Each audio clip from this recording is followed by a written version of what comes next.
भागलपुरी silk कारोबार में 3 साल बाद आई उछाल। नवरात्रि को लेकर लाल और पीले रंग के साड़ियों की ज्यादा डिमांड। भागलपुर बुनकरों को 350 करोड़ रुपए के 5 लाख सिल्क साड़ी के मिले ऑर्डर। सिल्क के व्यापार से ही भागलपुर का नाम सिल्क नगरी पड़ा। यहाँ के बुनकरों को आए दिन कई परेशानियों का सामना करना पड़ता है, चाहे वह बिजली हो, सूद हो, मजदूरी हो या फिर व्यापार करने के लिए बाजार का अभाव। फिर भी काफ़ी तल्लीनता से यहाँ के बुनकर लगे रहते हैं। सरकार की उदासीनता सरेआम बुनकरों के साथ देखी जाती है। सरकार की ओर से विशेष सुविधाएं नहीं मिल पाने के बावजूद भी ये अपने काम में अड़िग रहते हैं। कोरोना काल में यहाँ के बुनकरों की स्थिति बद से बदतर हो गई थी। बुनकर यहाँ से पलायन करने लगे थे। कोरोना का प्रकोप कम होने के 2 साल बाद धीरे धीरे सिल्क का कारोबार फिर से अस्तित्व में आना शुरू हुआ था।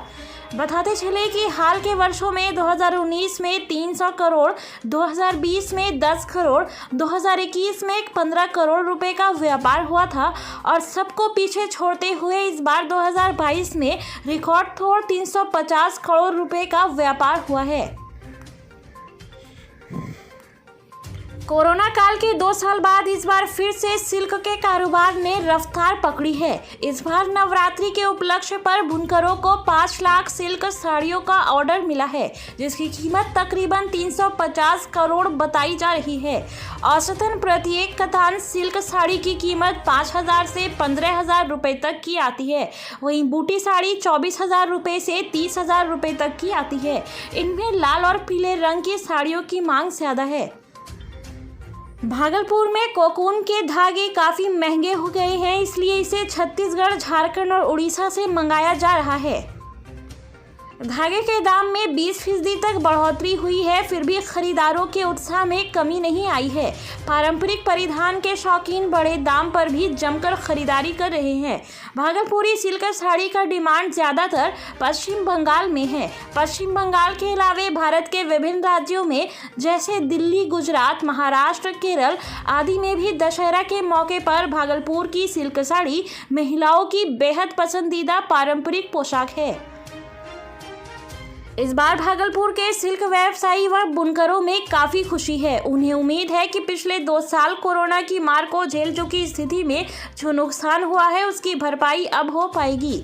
भागलपुर में सिल्क का कारोबार तो बढ़ता चला जा रहा है, परंतु यहाँ के बुनकरों को सरकारी कोई भी सुविधा नहीं मिल पाने के कारण वह अभी भी धरातल पर हैं। उन्हें उचित मजदूरी नहीं मिल पाती है, जिसके चलते यह केवल काफ़ी परेशान हैं। पूंजीपतियों के अधीन रहना पड़ता है। पूंजीपति ही हमारा मजदूरी तय करता है और हम पूरे परिवार, पूरा फैमिली एक वर्क में लिप्त रहते हैं और सिर्फ 1 पर्सन का मजदूरी आता है। 24 घंटे काम है? हाँ बिल्कुल, 24 घंटा काम है। बच्चे से लेकर के बूढ़े तक जो मरने वाले हैं वो भी कुछ ना कुछ वर्क करते रहते हैं और फिर भी 1 पर्सन का ही मजदूरी आता है। और इसलिए हम लोग रेट इशू क्या है कि धागे का रेट बढ़ता है तो हम लोगों की मजदूरी गिर जाती है और कपड़े की दाम बढ़ जाती है और इसमें तो बेनिफिट हमेशा पूंजीपतियों को ही रहता है और हम लोगों को तो कोई बेनिफिट नहीं रहता है। जैसे कि सपोज दैट अभी अगर कोई 30 रुपया मीटर देता था तो कोरोना काल में जो मजदूरी गिरा उसका 16 रुपये 20 रुपये हुआ। आज भी वो 16 रुपये 20 रुपये ही है। बिजली की सुविधा पे आप क्या कहना चाहते हैं? बिजली की सुविधा, बिजली तो फिलहाल अभी कुछ रह रही है, कुछ नहीं भी रह रही है, पर बिलिंग की बहुत बड़ी सुविधाएं हैं कि हमारे यहाँ मशीन चले अथवा नहीं चले। लगातार कोरोना काल में हमारा मशीन पूरा 2 साल तक बंद रहा, पर 2 साल तक बिजली बिल उसी तरह से आती रही जितना कि मशीन चलने पर आती थी। अपने परिचय देते हैं। मेरा नाम हेमंत है, मैं पेशे से बुनकर हूँ। अभी यहाँ पे रफ्फू बना रहे हैं, जो खराब डिफेक्टिव रहता है उसको सही करते हैं। खराबी सब इसमें फूल हो जाता है या फट जाता है कपड़ा, छेदा वगैरह उसमें बनाते हैं, यही सब करते हैं और बनने के बाद जो है फिर ये प्रोसेस में चले जाते हैं। यहाँ जो आते हैं मशीन से बन के, उसके बाद यहाँ पे क्लिपिंग होते हैं, यहाँ फिनिश होने के बाद उसके बाद आगे चले जाते हैं यहाँ पर से बनने के बाद। सोनू कुमार ठाकुर है और हम यही काम करते हैं यहाँ पे। बुनकर? हाँ बुनकर हैं हम। क्या नाम हुआ आपका? मेरा नाम विकास सेठ है। विकास जी, आप अभी सिल्क साड़ी का बुनकरों में काम करते हैं। क्या मतलब आपके पास दुर्गा पूजा को लेकर एक खास क्या क्या ऑर्डर आए हुए या आपके पूरे उसमें बुनकर समिति में कितने का ऑर्डर आया होगा? लगभग 4 करोड़ से प्लस ही होगा और नीचे नहीं होगा।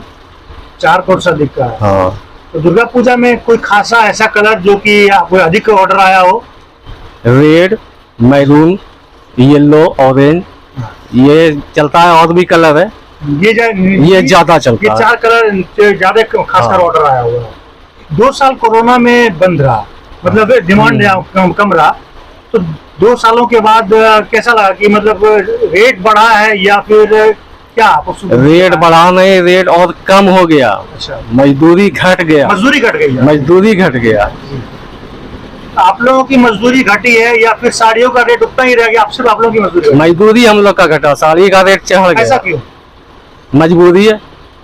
नहीं है, कुछ तो होगा ना कि धागे का रेट बढ़ा या कुछ। धागा का रेट तो बहुत ज्यादा बढ़ा हुआ है, बहुत ज्यादा।